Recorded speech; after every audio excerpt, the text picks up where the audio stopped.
안녕하셨습니까? 반갑습니다. 식구님들 기쁘게 인사를 나누시기 바랍니다. 반갑습니다.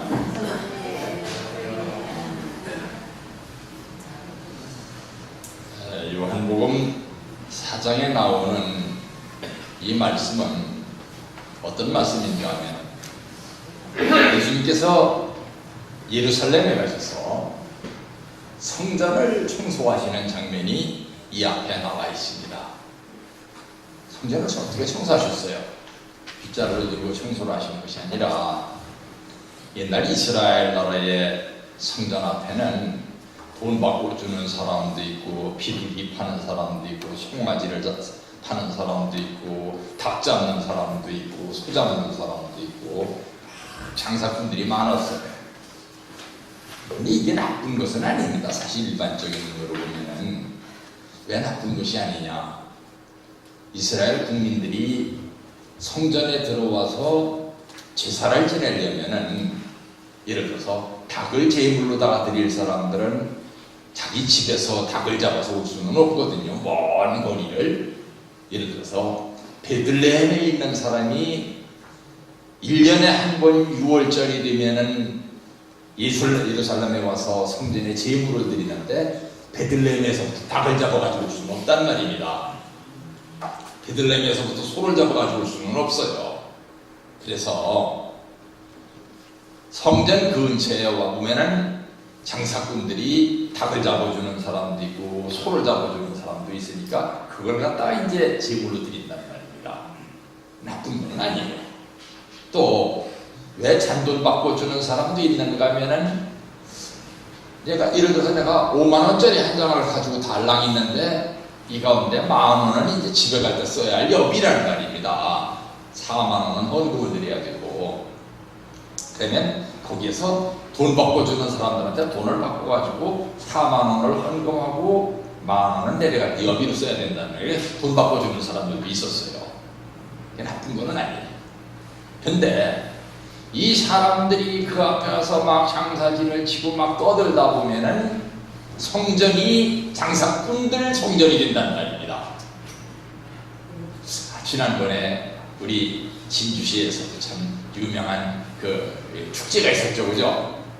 축제가 있으면은 축제를 제일 반가워하는 사람들은 장사꾼들이에요. 그때 떼돈 벌 수 있거든요. 이 앞에 막 장사들이 얼마나 늘어서 있는지 교회 앞에 와가지고서 술 먹고 막 그냥 뭡니까 속에 있던 거 막 이렇게 내놓는 사람들도 있고 막 참 지저분했어요. 하여튼 그런 사람들이 있는 그 성전이면은 성전이 성전다워지지를 못한다는 말입니다. 그래서 그것을 청소하셨던 내용이 나와요. 그런 내용들을 이스라엘 사람들이 다 보고 갈릴리로 다 돌아온 입장인데 그 갈릴리에 예수님이 오셨단 말입니다. 특히 가나라고 하는 곳은 예수님이 물로 포도주를 만드셨었던 바로 본고장이기 때문에 저분이 물로 포도주를 만드신 분이고 저분이 예루살렘에 올라가셔서 대성전을 청소하셨던 분이다. 그런데도 대제사장들이 예수님 앞에 꼼짝을 못하더라. 대단하신 분이다. 아주 사람들이 막 몰려갔단 말입니다. 그랬더니 예수님께서 하시는 말씀이 너는 꼭 표적을 봐야 사람을 알아보지 하신 말씀이에요. 이게 표적을 봐야 사람을 알아보지 기적을 나타내야 사람이 대단한 사람인 줄 알지 기적을 보여주지 않고 표적을 보여주지 않아도 사람의 그 속을 볼 수 있어야 되는데 너희들은 겉을 보고 사람을 속을 본다 하는 말씀을 여기에서 하고 계신 것입니다. 특히 이 가나라고 하는 곳은 이 호숫가인데도 불구하고 상당히 고지대예요. 오원이에요. 그 고지대인 가나에서 그런 일을 행하셨다는 얘기를 듣고서 저지대에 있는 귀족이 한 사람 올라왔어요. 그 고지대까지. 뭘 하라고? 자기 아들이 지금 다 죽어간단 말입니다. 여러 의원들을 불러다가 보여봤는데 의원들한테 어떤 약도 써보고 어떤 약도 써봤는데 백약이 무효예요. 그래서 혹시 예수님을 배우면은 병을 낫지 않을까 싶어가지고서 예수님 앞에 우리 아들을 위해서 좀 기도를 해주십시오. 그랬더니 예수님이 하시는 말씀이 너희들은 꼭 표적을 봐야지 사람을 알지. 참 오늘도 우리가 마음 가운데 느껴야 될 것이 그겁니다. 꼭 뭐를 나타내야 무슨 일이 있어야 그것이 대단한 건 줄 안단 말입니다. 옛날부터 예수님께서는 뭐라 하셨느냐? 오른손이 하는 일을 왼손이 모르게 해라. 너희들이 진짜 무슨 선을 행할 때에는 그 선을 남이 알까봐 두려워해라. 남이 알지 못하는 곳에서 선을 많이 쌓도록 해라 하는 말씀이에요. 좀 비유에 맞지 않는 비유인지 모르겠습니다만 우리 이제 지금은 대통령이 아니죠. 전에 대통령이 있었던 이명박 씨가 그 어머니가 대단하신 분이 있는 것 같아요. 가난한 가운데에서 아들 둘을 키웠는데 하나는 대통령이 되고 하나는 국회의장이 됐습니다. 그런데 그 가난한 가운데서 자식들을 키우면서 특히 이명박 씨한테 그 가난한 집안에서 크는 아들한테 꼭 휴일 되면 쉬는 날이 되면 동네에 잔치가 있으면 그 잔치에 가서 일을 도와주는 봉사활동을 하게 했단 말입니다. 뭐 밥상도 날라주고 물도 떠다주고 뭐 이런 일을 하게 했어요. 중학교 때부터. 그런 일을 하게 하고서 절대 그 집에서 물 한 모금도 얻어먹지를 말고 오라 했어요. 그러니까 이명박 씨가 되게 속상했을 거 아닙니까? 집에서 날마다 피죽한 그릇도 제대로 못 먹는데 그 잔칫날 가서 좀 일을 도와줬으면은 누림이라도 한 점 얻어먹고 오게 하게 하면 얼마나 좋으냐. 근데 거기서 뭐 물 한 그릇이라도 얻어먹고 왔다라면 큰 막혼이 났단 말입니다. 아무것도 못 얻어먹고 봉사활동을 했으면 그냥 와요. 처음에는 이명박 씨가 그걸 이유를 몰랐대요. 근데 날이 가면서 굉장히 자부심이 생기는 걸 생각했대요. 굉장히 당당해졌대요. 그러니까 나중에 대통령까지 했죠. 저도 여러 사람들을 만나서 많은 일을 해봤지만 일을 할 때 제일 중요한 건 뭔가면 당당한 거예요. 그래서 우리 성경 말씀에 보면은 강하고 담대하라, 강하고 담대하라 그러는데 강하고 담대한 것이 어떤 때 강하고 담대함이 생기느냐? 좋은 일을 하고서도 남한테 좋은 일을 했다는 얘기를 안 듣고 겸손하고, 좋은 일을 하고서도 그거를 남에게 나타나지를 않고 숨기고, 이러면은 그게 쌓이고 쌓여가지고서 당당해진단 말입니다. 그렇게 당당해지면 큰 일을 한다 이거예요. 그게 참 중요해요. 제가 참 옛날에 대학생들을 지도를 하면서 이 서울대학교 학생들을 많이 참 이렇게 만나서 지도를 했는데 우리 차태성 선생님 잘 아십니다. 그때 같이 이렇게 활동했었던 학생들이 서울대 출신들이 많았는데 서울대 출신하고 다른 대학 출신하고 다른 점이 있다면은 그거예요. 자신감이에요. 누가 뭐라 그래도 그냥 남이 뭐 참 너는 아무것도 모르잖아 그래도 그냥 빙긋이 웃고, 왜? 서울대 학생이니까 남이 뭐 무시를 해도 빙긋이 웃고 남이 뭐 비난을 해도 빙긋이 웃고. 나중에 제가 부산에 내려가서 학사장을 할 때는 부산대학교 학생들을 이렇게 많이 만나서 또 이렇게 지도를 해봤는데 부산대학교 학생들도 그래요. 다른 대학교 학생들이 부산대학교 뭐 별 실력도 없잖아 뭐라고 욕하고 그래도 빙긋이 웃어요. 야, 좀 뭐라고 답변 좀 하려면 알아. 부산 시민이 다 아는 얘기를 뭐 답변을 해야 됩니까? 그냥 당당해. 당당한 게 참 중요하더라고요. 여기 예수님께서도 하시는 말씀이 너는 꼭 그 표적을 봐야지 사람을 아느냐. 너 집에 내가 안 가고 네 아들이 나왔으니까 그냥 가봐라. 이 왕족이 인간이 좀 못된 인간이면 툴툴거렸을 거예요. 혹시 우리 집에 갔든지 우리 내 아들을 위해서 기도 좀 해주지. 그거를 안 가고 네 아들 낳았으니까 가보라 그런다고. 그런데 예수님을 믿었다는 말입니다. 이 사람이 대단한 사람인 거예요. 정말 제 아들이 다 낳았습니까? 그래, 다 낳았어. 그러니까 쫓아간 거예요, 집에. 그 높은 지대에서 낮은 지대로 막 쫓아내려온 거예요. 근데 저만큼 오다 보니까 자기 집 종이 막 부지런히 그 고지대로 올라온다는 말입니다. 그래서 너 지금 왜 오는 거냐? 또 물었더니 예, 아드님이 다 나왔어요. 그랬으면은 이 장관이 좀 못된 사람이면 저렇게 다 나온 걸 내가 괜히 가가지고 예수님한테 부탁했잖아 이랬을 텐데, 이 장관은 장관이니까 하다못해 이장만 하더라도 사람들이 인격이 있습니다. 그죠? 장관이니까 물었어요. 아들이 병에서 다 나은 게 몇 시쯤이었었느냐? 그랬더니 종이 얘기를 하는데 몇 시쯤에 나왔습니다. 가만히 생각을 해보니까 예수님이 다 나왔으니까 가봐라 그러시던 그 시각이에요. 그래서 쫓아서 다시 올라왔습니다. 그래서 예수님한테 와서 말씀드렸습니다. 정말 말씀하신 대로 가보니까 말씀하신 그 시간에 제 아들이 다 나왔었습니다. 그러면서 이 사람이 가가지고서 자기 가족들을 다 데리고 예배에 나오는 바람에 그 가족들이 다 예수님을 믿게 됐다 하는 내용이 여기 성경 말씀이에요. 이렇게 아들이 나왔다, 아니면 종이 나왔다, 부인이 나왔다, 아니면 오빠가 나왔다, 병에 나왔다라면은 가서 예수님한테 가서 예수님 정말 감사합니다. 우리 가족이 글쎄 병이 깨끗하게 나았어요. 그러면 예수님께서 꼭 하시는 말씀이 있습니다. 네 믿음이 너를 낫게 했느니라. 그 믿음이 중요하다는 말입니다.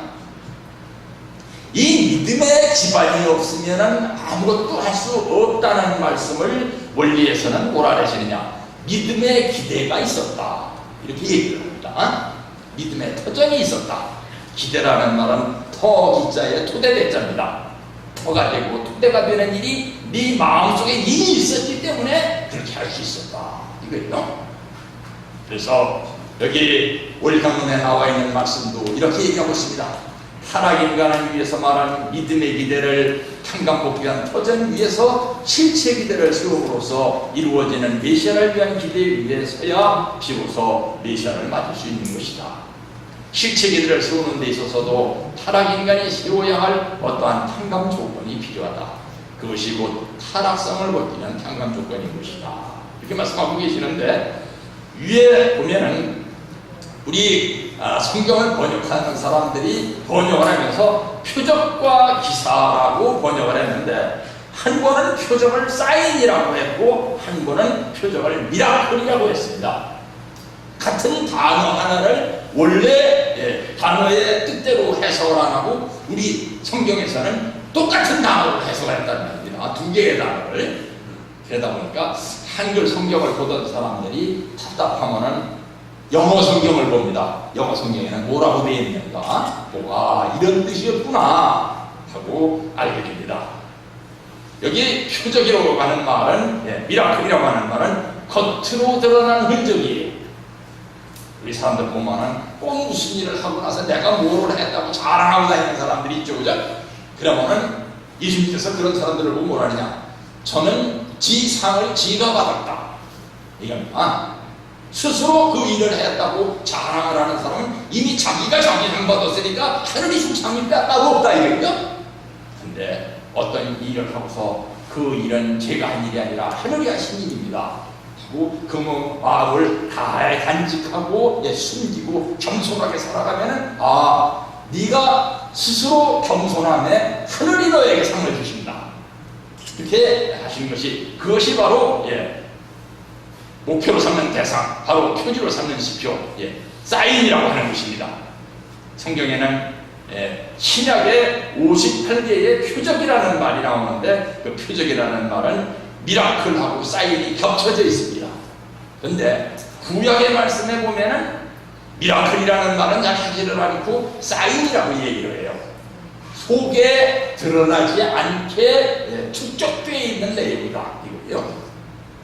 축적되어 있었던 내용들이 구약시대에 수많은 선지자들의 피땀 눈물을 흘린 그 노력의 결과로 신약시대에 오면 드러나기 시작했다 말이죠. 마치 무엇과 같이 독에다가 물을 계속 하다 부으면은 물이 그 독에 가득 차게 되면 저절로 넘친다는 말입니다. 구약 선지자들의 그 피땀 눈물을 흘린 순교의 길이 구약 시대에 있었기 때문에 신약 시대에 오니까 비로소 그것이 드러나게 됐다는 말입니다. 즉 구약 시대에 믿음의 기대가 쌓였기 때문에 예수님이 오셨을 때에 선이 이제 살아나기 시작했다는 말입니다. 선이.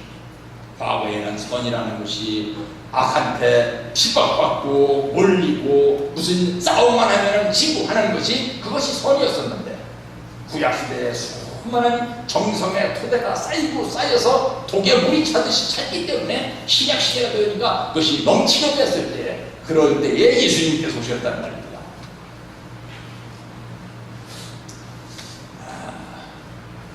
제가 스스로 이래 생각을 해보니까 진주교회에 와가지고서 너무 어려운 얘기만 많이 했구나 하는 생각도 들 때가 있습니다. 저도 생각하기에. 오늘 조금 좀 재밌는 얘기를 해볼까요? 옛날에 중국의 당나라에 송청이라는 한의사가 살았었다고 합니다. 송청은 많은 환자를 치료해서 큰 명성을 쌓았고 또 뭐를 했느냐? 그 의사가 병을 잘 고친다니까 수많은 사람들이 그 병원을 찾아왔기 때문에 돈도 많이 벌었어요. 부를 얻었습니다. 하루는 가난한 의원들이 송청을 찾아와서 물었습니다. 이렇게 많은 환자가 찾아오는 비결이 무엇입니까? 그랬더니 이 한의사가 하는 얘기가, 글쎄요, 굳이 나에게 비결이 하나 있다면 그것은 구불약이라는 약이 있기 때문입니다. 그 구불약이 뭡니까? 그랬더니 9개의 불 안 되는 일을 치료해주는 신비로운 약입니다. 그랬더니 이 사람들이 그 구불약이 뭔지를 알려고 막 그냥 쥐를 쫓고 지어서 의사들이 들었다는 말입니다. 그랬더니 송청이 해석을 해주는데, 상대방이 나를 의심하지 않게 해준다. 불신을 치료해준다. 그 다음에 불안한 마음을 없애준다. 불안을 없애준다. 나에게 앙심을 품지 않게 해준다. 불쾌를 없애준다. 내 마음이 곧다는 사실을 알려주며 불구, 내가 약값을 속이지 않음을 믿게 해주고 불치, 나와 상대방의 거리감을 없애주며 불의, 내가 성의가 없다고 느끼지 않게 해주고 불충, 내가 공손하지 않다는 불쾌감을 없애주며 불경, 내 언행이 원칙에 어긋나지 않고 나긋난다고 느끼지 않도록 해준다. 불규를 느끼게 해주는 이런 약이 있다. 그랬더니 아마 그냥 이 의사들이 와가지고 와, 과연 명약이구먼요. 그토록 신통방통한 약이 있으면 나한테 좀 가르쳐 주시오. 굉장히 비싸죠. 그랬더니 송청이 대답했습니다. 이건 약재로 지을 수 있는 약이 아닙니다. 그들의 눈이 흉물해졌습니다. 송청이 한바탕 껄껄거리고 대답했습니다. 잘 들어보세요. 만일을 부자로 만드는 저 구불약은 그건 바로 웃음입니다. 그랬더니 이 한의사들이 원칙이라는 돌아갔다고 합니다. 오늘 이 얘기를 하면서 제가 생각나는 게 뭔가 하면은, 제가 기성교회 다닐 때는 안 그랬었는데, 저희 고등학교 1학년 때까지는 기성교회 다녔었거든요. 초등학교 2학년 때부터. 그랬는데 고등학교 1학년 때 통역에 들어온 뒤로는 우리 집에 이상한 일이 생겼어요. 왠가 하면은 내가 기도할 때는 꼭 눈물을 흘리면서 기도를 하거든요. 그러니까 우리 누나가 우리 교회를 되게 싫어하는 사람이었어요. 세상에 라디오에서도, 그때 텔레비가 없을 때요, 라디오에서도 웃으며 살자고 하던데, 너는 무슨 이유로 꼭 기도를 할 때마다 눈물을 흘리고 우느냐? 그리고 네 찬송가에 봤더니 땀은 땅을, 눈물은 인류를, 피는 하늘을 위해서라고 써있던데 인류를 위해서 네가 왜 울어야 되니? 왜 이런 말씀을 드리는가 하면, 이 앞에 송청이라는 의사는 웃어야 된다고 그랬는데, 왜 통일교회들은 요즘엔 사실 그런 통일교회는 별로 없죠. 또 통일교회가 변질이 돼가지고, 옛날에는 통일교회들은 기도만 하면 울었습니다. 그죠? 요즘엔 울면서 기도하면 또 이상한 사람으로 취급해요. 우리 교회에서도 눈물을 흘려서 기도를 했어요. 왜? 하늘의 심정을 생각을 합니다. 어떻게 생각하면은 여기에 나와 있는 송청의 얘기는 제가 보기에도 좀 픽션일 수도 있습니다. 픽션이 뭔지 아세요? 지어낸 얘기, 지어낸 얘기일 수 있어요. 어떻게 의사가 매일 웃으면서 살겠어요? 다 몰려오는 게 환자인데. 근데 픽션, 소설이라 해서 꼭 나쁜 것은 아니죠. 아름다운 얘기는 사람에게 희망을 갖게 합니다. 그죠? 마음을 넉넉하게 해주고. 그렇지만 사실 일을 할 때에는 웃으면서 할 수만은 없는 것이 세상 일입니다. 하늘의 심정이 지금 눈물의 심정인데, 하늘을 믿는 사람이 어떻게 눈물이 없이 하늘을 믿을 수가 있겠습니까? 그래서 어렵고 험한 길이 있는 것입니다.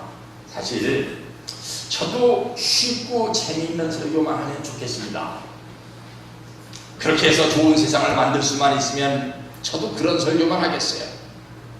왜 이런 말씀을 따로 드리는가 하면, 이 어려운 설교를 준비하는 것과 쉽고 재미있는 설교를 준비하는 것과 어떤 게 더 어려울까요? 어려운 설교 준비하는 게 훨씬 더 어렵습니다. 전에 제가 교회에 처음 들어왔을 때 제 친구의 믿음의 어머니가 430가정인데 참 젊어서 교회장도 하셨었고 참 훌륭하신 분이었습니다. 그분이 친구한테 편지를 보내면서 저한테도 편지를 보냈는데, 거기다가 뭐라고 써놓으시는 거면 이런 말씀을 써놓으셨어요. 소금이 곰팡이가 쉰다는 진리가 있다면 나도 너한테 구태여 통일교회라고 좀 얘기하고 싶지 않다. 왜? 통일교회 나오면 얼마나 어렵고 힘든 길이라는 것을 너보다 내가 더 잘 아는데, 소금에 곰팡이가 쉰다는 진리가 있다면 나도 너 그냥 기성교회 나가라 하고 얘기하고 싶다. 그렇지만 소금에는 곰팡이가 쓰지 않는다.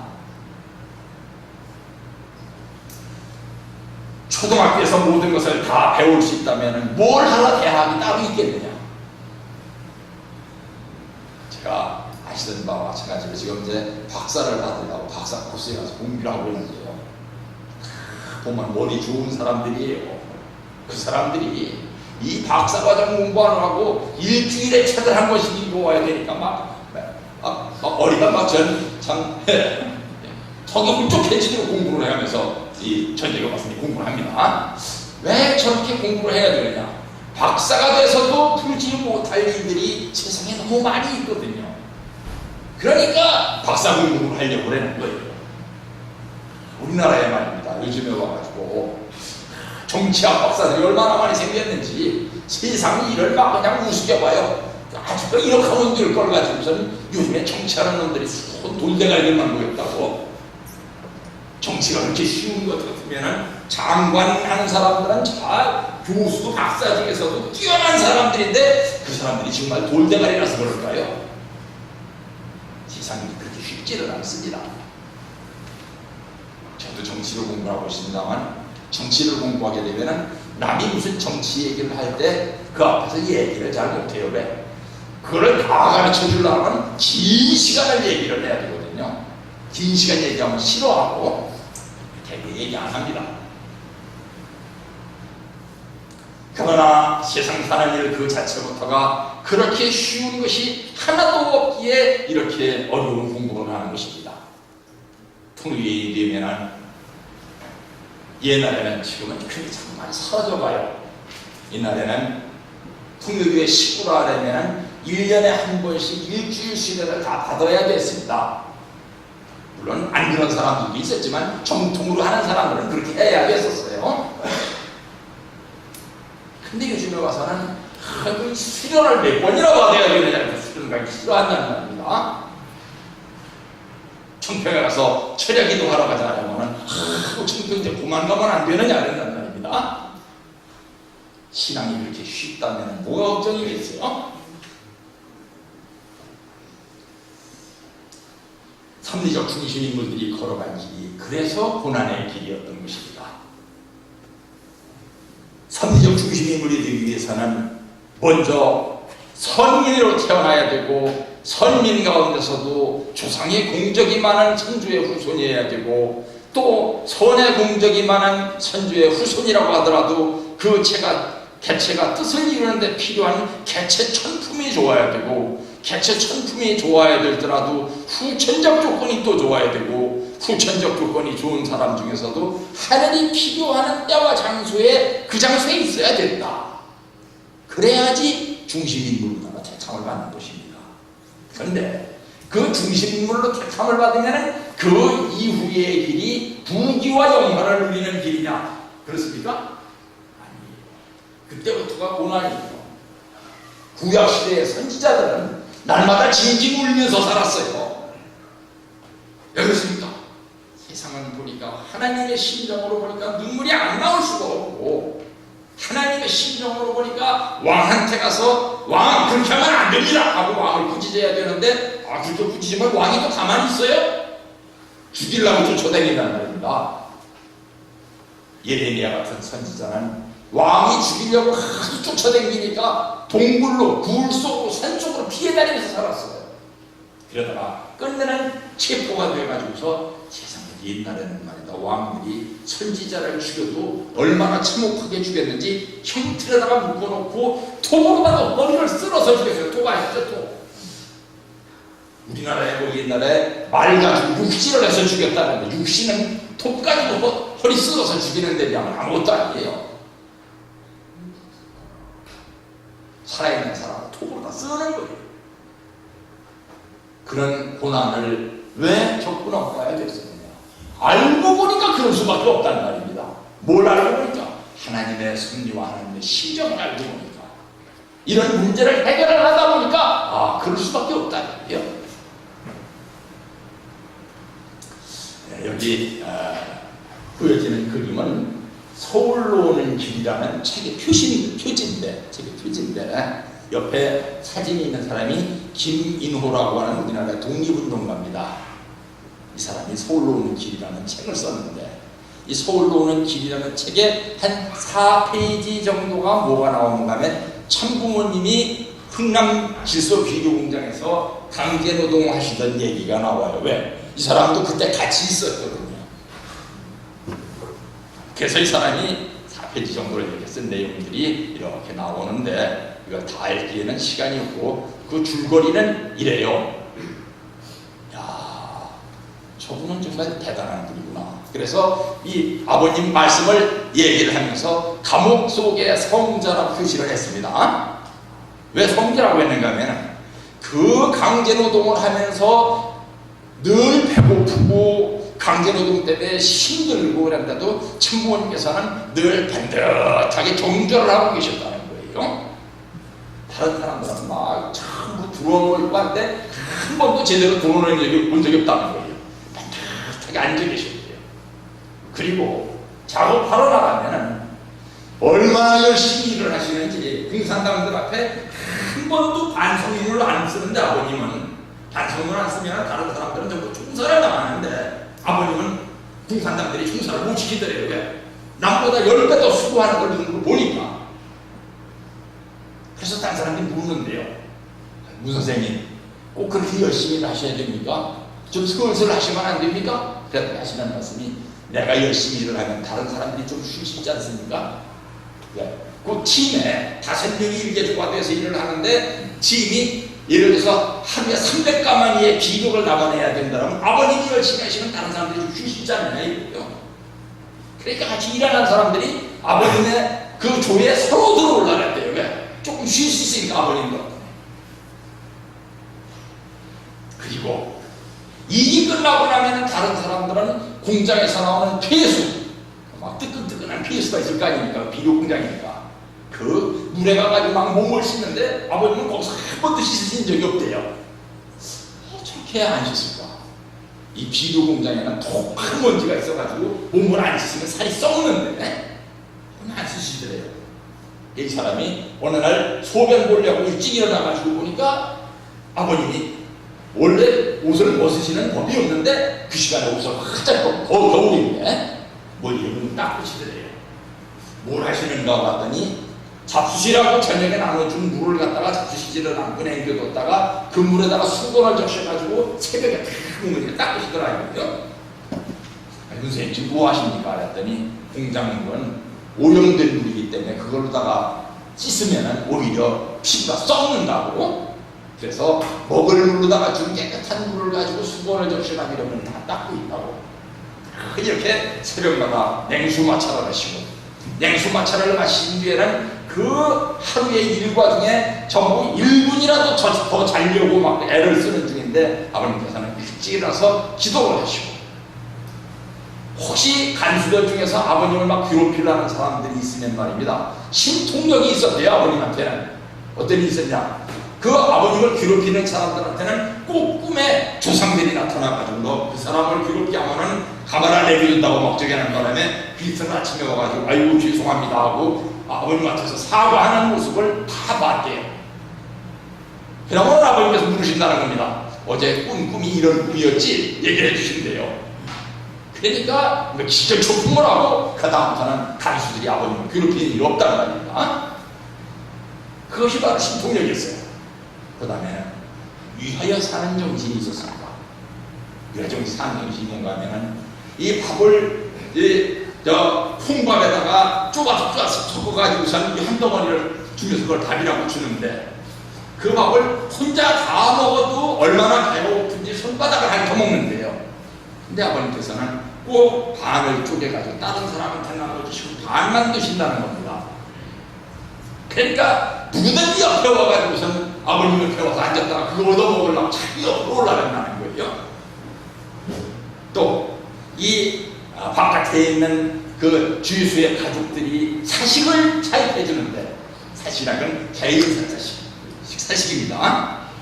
차입해 주는데 주로 뭘 갖다 주는가 하면은 미숫가루를 갖다 준다는 겁니다. 그 미숫가루를 물에다 이겨가지고 떡을 만들어 먹는 게 그 안에서는 최고의 식사예요. 그래서 미숫가루가 들어오면은 전부 다 그걸 갖다 베개를 삼아서 배구장나는 거예요. 딴 사람 훔쳐갈까봐. 근데 아버님은 그런 일이 없이 아무 데나 밑에 주무신대요. 아침에 일어나면은 늘 다른 사람한테 나눠주니까 이 사람들이 누가 그거를 도둑질해 가면 자기한테 나눠주시는 그 분량이 줄어들까봐 서로 감식을 한다는 겁니다. 그냥 어느 날 아침에 난리가 났대요. 저 사람이 어제 문 선생님 거를 도둑질해 갔다고. 그러니까 아버님이 나물의 시기는 그냥 그렇게 가고 벗어내자 하면서 그 사람한테 한 바가지 퍼주시더래요. 그걸 보고서 야, 이건 정말 세상 사람이 아니구나. 또 특유의 건강 체조를 개발하시고 호흡법을 개발하셔가지고서 그 안에서 늘 아침에 일찍 일어나서 운동을 하신다는 거예요. 옛날에 저 성학생 때도 한번 가르쳐 주신 적이 있는데 뭐 이래가지고서 팔근육 운동을 하시고 뭐 이래가지고서 엎드려서 기도를 하시게 되면은 감기도 낫는다 가르쳐 주신 적이 있습니다. 그리고 시간 나가면 명상을 하시고, 그러니까 사람들이 존경을 안 할 수가 있겠습니까? 이것이 다 뭐냐? 아버님께서 스스로 믿음의 기대를 쌓아가시는 것이란 말입니다. 다른 사람들이 아버님을 믿도록, 문 선생님은 참 저렇게 하시는 거 보니까 훌륭하신 분이다 하고 믿도록 믿음의 기대를 쌓아가셨다는 거예요. 그러니까 지금 이렇게 아버님은 이제 영계로 가시고 어머님을 모시고 있는데, 모르는 사람들은 어머님을 참 우습게 사는 사람들이 있어요. 근데 말입니다, 예를 들어서 저도 인생을 살아가면서 봐봤는데 아버님 같은 기가 센 분한테 기가 약한 분이 가가지고 아버님하고 같이 살았으면은 어머님이 일찍 돌아가셨을 거예요. 그렇게 기가 센 분이니까 아버님과 같이 사셨죠. 아까 화면에서 보셨습니다만 피스 앤드 패밀리 페스티벌이라고 하는 페스티벌이 짐바브웨라고 하는 아프리카 국가에서 있었습니다. 언제 했느냐? 철력 10월 14일, 양력으로는 11월 21일이니까 지난 수요일입니다. 부지런히 가가지고 그걸 보라 그래가지고서 창원 갔다가 들어가가지고 피곤한 몸으로 그거를 보려고 막 그냥 3시부터 하고 있는데, 이게 방송이 3시부터 나온다면서 안 나오는 겁니다. 7시부터 아침부터 나오기 시작했어요. 그리고 수요일날 예배 보려고 오신 식구님들이 예배 때 그 방송 다 보고 나니까 9시가 넘었어요. 가만히 생각해 보니까 말입니다. 어머님도 대단한 분이지만 누가 대단한 분들이냐? 이 앞에 말입니다. 축복받으러 와 있었던 분들이 자그마치 7시간을 뛰어왔다 해서 거기 있었던 거예요. 아프리카에서. 어머님도 수고하셨지만 저때 축복받은 짐바브웨 식구들을 위해서 박수 한번 쳐주세요. 지금 3만 명이, 아니 3만 명이 아니라 3만 쌍이 축복받으려고. 어떤 사람들은 이런 거 보고서 또 이제 그 빈중거리기 좋아하는 사람들은 똑바로 보이는 게 없습니다. 그렇게 얘기하는 사람도 있을 거예요. 아프리카 같은 데서 뭘, 아프리카에서 사람 모아놓기가 얼마나 힘든지 몰라서 하는 소리예요. 이 사람들이 뭐 답답한 사람들이에요. 이 사람들은 말입니다. 이렇게 성전에다 모아놓고 예배를 보라고 10분도 못 앉는 사람들이에요. 왜 그런지 아세요? 수천 년을 예배 본다라면 촛불 피워놓고 밤에 달빛 아래서 우우우 해서 둥둥둥둥 치면서 춤추던 사람들이에요. 그렇게 해야 은혜가 예배에 있다는 사람들이에요. 근데 이 사람들이 7시간을 여기에서 꼼짝안 받았다가 축복을 받은 겁니다. 참. 저는 9시 반까지 그때 3시부터 아무것도 못하고 이 노트북을 켜놓고선 이제나 저제나 방송 나올 때를 기다렸는데 저는 그래도 방 안에서 기다렸지 이 사람들은 이제 뛰어들어시라는 겁니다. 그리고 이 3만 쌍 말고 저 바깥에는 또 스탠드에 한 4만 명이 앉아 있었어요. 또 사람 앉아 있다가 대통령 보좌관이라는 분이 나와가지고 연설을 얼마나 길게 하는지. 아까 변진석 기기하게 나왔잖아요, 그죠? 우리 대통령은 한학자 총재님께 이런 거를 원합니다. 무슨 평화의 나라 선포를 해주십시오. 무슨 얘기라면서 아버님, 어머님 설교하시는 것보다도 더 길게 했어요, 그 사람이. 환영사를. 그걸 그냥 듣고 앉아있는 거예요, 이 사람들이.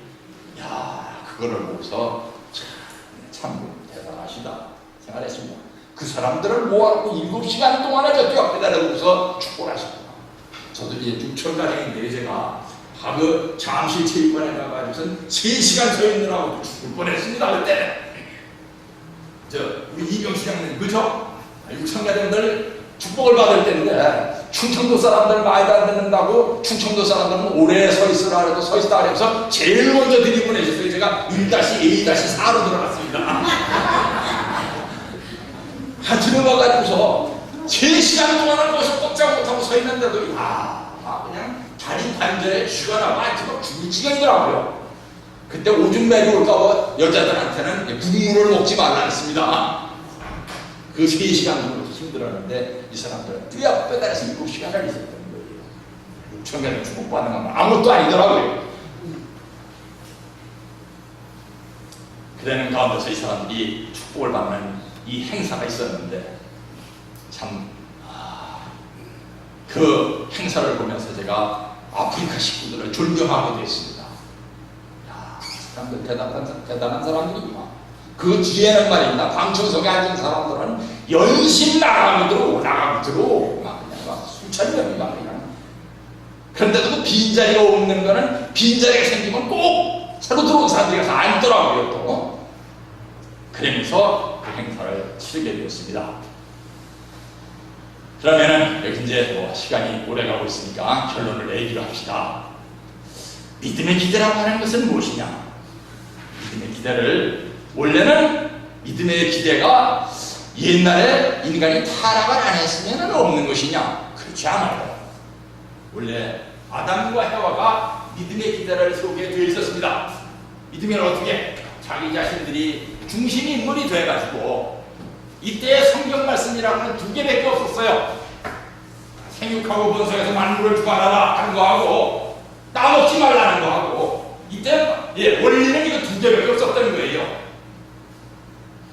이 2개의 말씀을 조건으로 지키면서 수생기, 장성기, 완성기의 질서적 3단계를 잘 견디기만 하면은 하나님께서 야, 너 믿음이 좋은 사람이구나 해가지고서 이 두 사람을 부부로 축복을 해주시게 되었었던 것입니다. 근데 이 두 사람이 이 기간을 견디지를 못하고 이 조건을 어김으로써 두 사람이 타락하고 만 것이에요. 그랬기 때문에 그 탕감을 위해서는 우리 자신들이 중심인물이 되어가지고서 이 두 가지의 말씀 가운데서 언젠가는 나에게 생육하고 번성해서 만물을 주관하신 그 축복이 내려지실 것을 확신을 하면서 그것을 따먹지 말라는 계명을 지키면서 기간을 견디고 나면은 내게 믿음이 생긴다는 말입니다. 이 믿음이 생기면은 아까 설명해 주신 것과 마찬가지로 당당한 사람이 되는 거예요. 당당한 사람이 되면 어떻게 되느냐? 능력 있는 사람이 되는 것입니다. 능력은 당당하면서 나오는 것이. 그 당당함을 가지고 자기만 잘난 척하면 누가 알아줘요? 제가 옛날에 기대장이라는 것을 하면서 시골에 땅을 사러 다녔는데 땅을 사려다 보니까 주로 이제 500평짜리 터를 사는데 대지 500평 가진 사람은 시골에서 흔하지 않아요. 대부분이 그 동네에서 중국 부잣집이에요. 그 사람들을 만나가지고서 야 많은 걸 배웠습니다. 야, 저래서 부자가 되구나. 어느 날 이 사람한테 잔금을 다 지불을 해줬더니 자 면사무소에 가가지고 내가 그 서류에 도장 찍어줄 테니까 갑시다. 면사무소에 갔어요. 노인인데 아니 노인이 가가지고 말입니다. 면석이들을 보더니 면석이 중에 새로운 면석이가 18살짜리 아가씨가 새로 면석이 돼서 왔더라고요. 공무원 시험에 합격해가지고 이 18살짜리 아가씨한테 가가지고 이 할아버지가 80이 넘은 할아버지가 선생님 제가 조선족입니다. 앞으로 참석합니다. 그러니까 이 아가씨가 막 거울에서 킥킥거리고 웃고 나중에 이제 큰 직원들한테 옹소를 하고 나오길래 한번 여쭤봤어요. 어르신 꼭 그냥 면사무소 가면 그렇게 하십니까? 했더니 지가 잘난 척해 누가 알아서 해? 그죠? 잘난 척해봤자 누가 알아서 해? 예수님도 만약 잘난 척했으면 누가 알아서 해? 지금 무슨 말씀을 드리려고 하느냐? 힘책이라고 하는 것은 내가 그렇게 공덕을 쌓아서 훌륭한 사람이 되었더라도 남한테 인정을 받아야 된다는 것이에요. 인정을 받으려면 인간관계가 좋아야 돼요. 그죠? 인간관계가 좋아야 돼요. 인간성이 좋아야 돼요. 그러니까 예수님도 제자들의 발을 씻겨주면서까지도 인간관계를 이끌려고 노력을 하셨다는 말입니다.